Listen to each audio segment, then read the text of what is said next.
First, my friends, some viewer discretion. This is a very serious subject. This is about serial killers and what makes them who they are. This is about psychopathy. This is about criminal deviance. It's about a lot of things. But I want you to understand, first and foremost, this is not me glorifying this. I'm not fans of theirs. I'm not in any way a serial killer groupie or anything along those lines. On the contrary, they are predators and must be removed and ablated from society permanently. And you can get into arguments about what particular penalty might be best, but they cannot be reintegrated into society. They are anomalous. They are horrible. They are human cancers. And as such, they need to be removed. Now, that being said, I have been fascinated by these people for the longest time. In my 42nd year of practicing law, former prosecutor, dealing with these people, seeing their aftermath, seeing what they do, and especially being around when the notion of the profiler came along, and how we became into that with Silence of the Lambs and all this kind of stuff. But I've always wanted to do this, and I've always wanted to answer the following questions. Why do they do it? Explain to me their thinking. Explain to me the way they act. What do they want? There are people who are in prison who are the worst of the worst of the worst of the worst. And they've never done this. They have no indication. They have no inkling. They have no desire to go out and serially expunge people from the world. They don't. I've never seen anything like it. They don't do this for reasons I don't understand.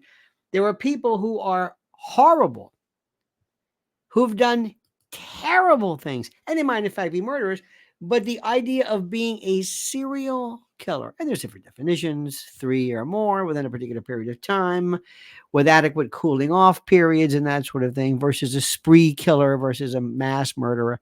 They're a different breed altogether. Okay, so the question remains, why? Why? Somebody explain to me why. What is it that they, why do they want to do this? And I've never understood it. Other things I kind of sort of understand. This I don't. What's the purpose? What is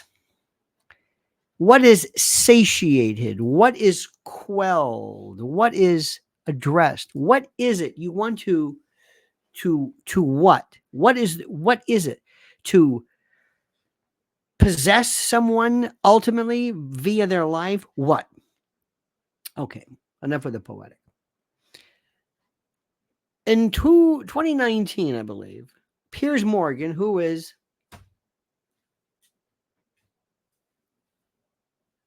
no big shakes for me, but interesting from time to time, he absolutely knocked it out of the park. Well, his guest did, with the man by the name of Bernard Giles, or Bernard. Bernard, the George Bernard Shaw, they made it sound almost like Bernard Giles. And this is the feller that we're going to be talking about now. And I have been wanting to introduce this to you for the longest time, but I've been busy doing other things. Take a good look at him, Mr. Bernard here. Looks normal. Looks like somebody you would see. He's an electrician.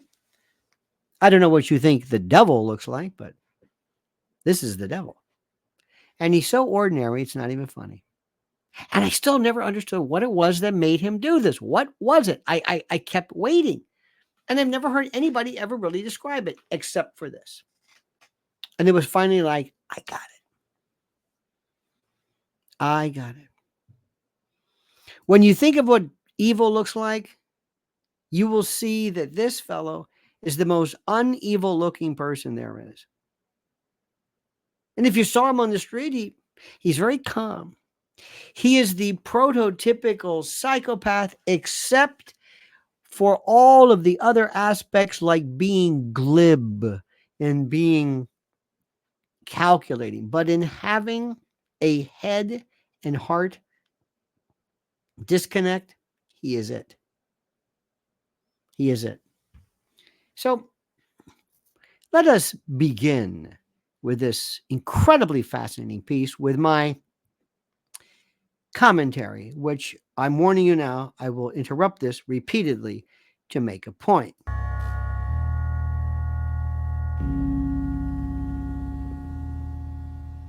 I mean, there'll be viewers watching this going, this guy was apparently normal, late teenage guy. He's got married, he's got a little baby girl.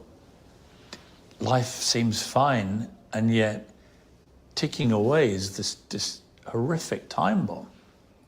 Now, before we start, remember what this guy did. This was 1973.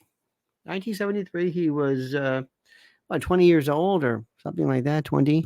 He was in Titusville, Florida, which is right around Cape Kennedy, Cape, that area. He was a guy who, during the course of this thing from, let me see, that's right, from 1973. So he was, 20 years old. 20 years old, and he went to Nancy Gary, Jerry, Paula Hamrick, Carolyn Bennett, Sharon Weimer, and Krista Melton. 1, 2, 3, 4, 5. 5 in almost 3 months.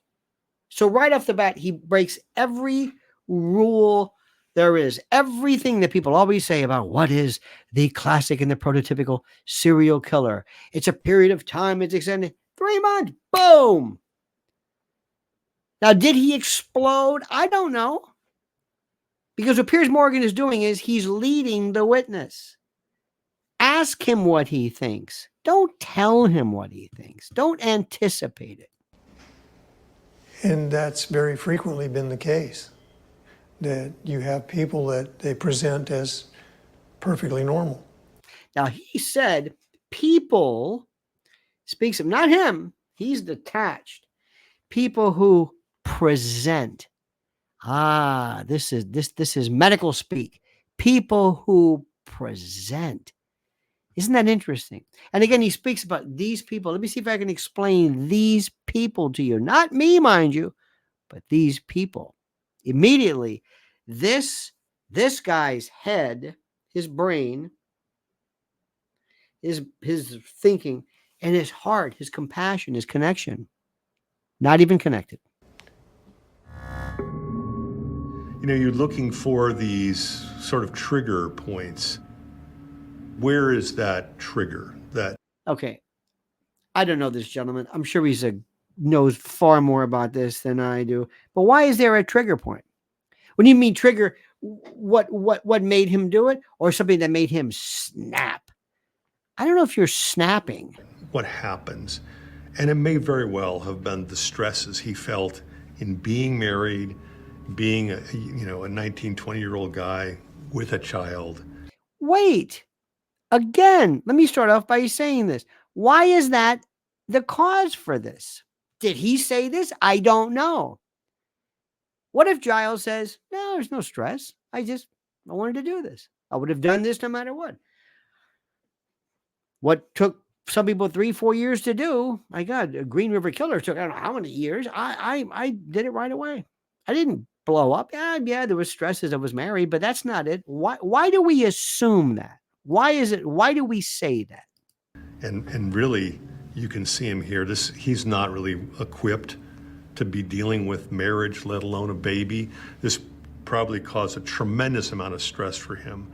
Now, how do you know he's not equipped to be? He could have been a great, again, how do we know this? It might be for the fact that he's been in prison for how long? Was he 20 years old at the time? He's 71. I mean, when you're in jail for 50 years for prison, it kind of can affect you.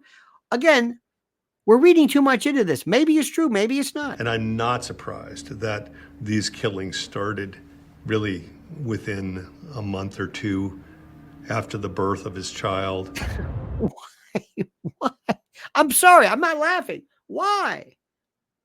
What does it have to do with anything? How many people have kids How many people they don't know what to do? They got kids and wives and families and mortgages and trailers, and they don't do this.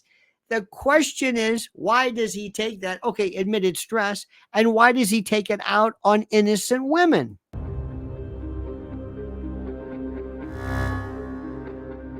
In October 1973, Bernard Giles drove out of this trailer park Trailer park. That's all I got to say. onto this highway. His intention? To hunt down and kill his first victim. Are you sure about that? Did he tell you that, or did it just happen? Sometimes sometimes these things are opportunistic. Sometimes they're the hunt. Do we know this? He was looking for hitchhikers, unsuspecting girls, who back then never imagined accepting a lift from a stranger would get them killed. Isn't it always something that whenever you see the picture, maybe then, of somebody who is a murder victim, whenever you see a picture that is grainy, poorly done, far away, you know it's a murder scene. You know, maybe not now, but then you knew. Nobody ever had a photo of anyone other than a photo that basically said, by virtue of, and I'm not mocking this, but you knew this then. You knew that's where this story's going.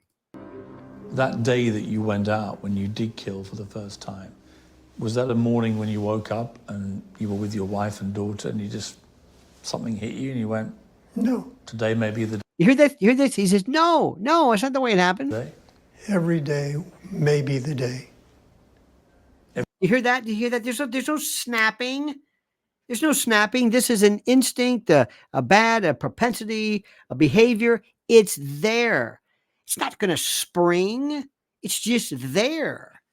A snake doesn't attack because it sprung. It's what snakes do. Some animals are predatory. Nothing personal. They're predatory. Every day. Every day may be the day. Do you know the name of your first victim? No, sir. Not now. Nancy Jerry. You knew. Do you know anything about her life? I found out later she was a singer in a bar. Now listen, right off the bat, you hear that? She was a singer in a bar. Now, I don't want to do the whole Madonna prostitute thing. I don't want to do this. I don't want to do the idea or read into it like some of these people that he didn't like women. Women were there to be either respected or not. I don't want to read into it. But interesting, again, he's talking about somebody he barely knows. Oh, she was a young woman, a mother, a sister, a friend. No, she was a singer in a bar. A bar, some chanteuse in a tavern. That was it.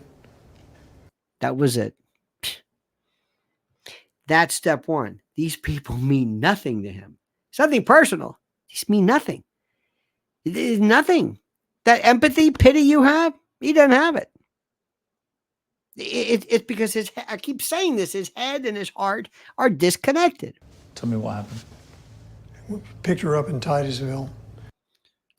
There's a wooded area, and I pulled off the road. What does she look like? A little shorter than me, fairly well built. Okay, I want to go to this one part. And rather than the specifics, this is the moment when it hit me. And I'm sorry I did not. Very stimulated, very provoked. Okay, here we go.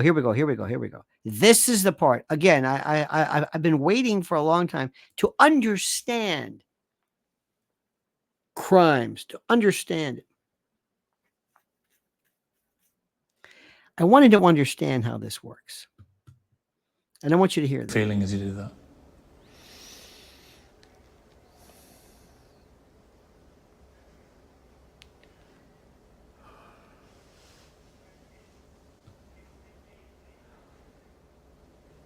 Very stimulated, very provoked, very... Now, this is the part. Again, this is the thing. This is the moment. I don't want to make a big deal out of it to the point where I'm saying, oh, is the epiphany light, but the epiphany light, I understand. I mean, the thing is, What is your passion in your life? What is your passion? Look at Piers. I wonder if he's even listening, because this is something that I've never heard before. You know, what is the thing that you like to do more than anything else? But you like to do more. And you're doing it. You are so there that you can almost, it's like you can see the atoms vibrating. I mean, it's difficult to describe. That's it. You can see the atoms vibrating. This is the part. This is the part which I find so interesting, because it answers the questions of what normal people do. And it answers the question of what abnormal people do. He's abnormal. He's not this, bloodthirsty, scary looking person.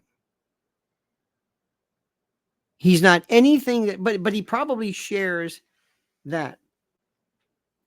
We have a passion, first, to have something in us that we can't control, where being caught, being apprehended mean nothing to him. It mean nothing to him. You got it? It means nothing. Nothing scares him. Nothing. So he's going to go beyond it. He's going to fight all of the normal instincts to say, I can't do this. I'm going to get caught. I'm going to be deprived of liberty for the rest of my life. No. This is something I can't control this. And this brings me this there. I was so there. The atoms vibrating. Wow. That's what it is. That's it. Nobody's ever explained it. Nobody's ever talked about, the hunt and all. Like, oh, yeah. But what about the hunt? Even hunters, I mean, I don't know if they feel like this. This is a depravity. This is a behavior so antithetical to humanity, so monumentally horrible. And there are more of them than you could think, and we're making more of them. And interesting, statistics will show you. They say normally, I don't know, normally later, like, 25, 29 or whatever it is, white male. Women don't do this. I don't know about other ethnicities, African American or Latino, maybe in other countries. It's not at all a rarity. People have said that's a fairly new phenomenon. No. It's been around because we didn't have ways of collecting information and that sort of thing. But two things. Number one, how do you spot future Bernard Giles? Because here's the thing. Whatever he went through, he had lived in a trailer, married, daughter, going through stress. Other people have that in spades. Other people have drug addictions. Other people have alcohol abuse. Other people have themselves been the victim of abuse as a child. We don't know about that with him. Other people growing up have exhibited the classic troika, the triad, the trio of behaviors: enuresis, bedwetting, arson, lighting fires, and teasing or hurting animals. They always talk about that. Other people have done the same things, never turned into a Bernard Giles. Other people have been none of this. You can go to prisons. You can see these most horrible people. These are the 1% or whatever it is. Why? What did it? Okay, so I understand how he felt. I understood it as say, okay, it wasn't just I see the victim, I want to dispose of the victim, I want to expunge the victim. No, it's the excitement, the ultimate. Okay, fine. But what is it that takes a regular person and says, this is something that I'm willing to die for? Absolutely fascinating. The subject has I keep saying fascinated because it's true. There's no other word. It's so incredibly interesting because you wonder, how is it that what you and I take for granted, this person doesn't even know? And look how the head and the heart are disconnected. No connection whatsoever. Means nothing. Others are more sadistic. And by the way, shows the variability. You had the glib talking, Ted Bundy, and there was a BTK and Raider and Ridgway and the Night Stalker. They're all different, and they basically do the same thing. But this fellow probably explained it better than anybody else, from a person who was so laconic. What do you think? So taciturn, so dead. Head and heart disconnected. What do you think, my friends? Let me know what you think. Please subscribe to the channel. Please like what we're doing. Please say okay to this. And again, I'm not glorifying these people. I despise them.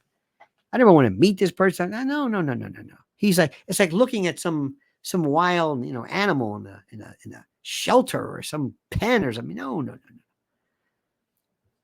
This isn't Hannibal Lecter. This is far more insidious. So what do you think, my friends? What causes this? What would be your take? Comment as you see fit.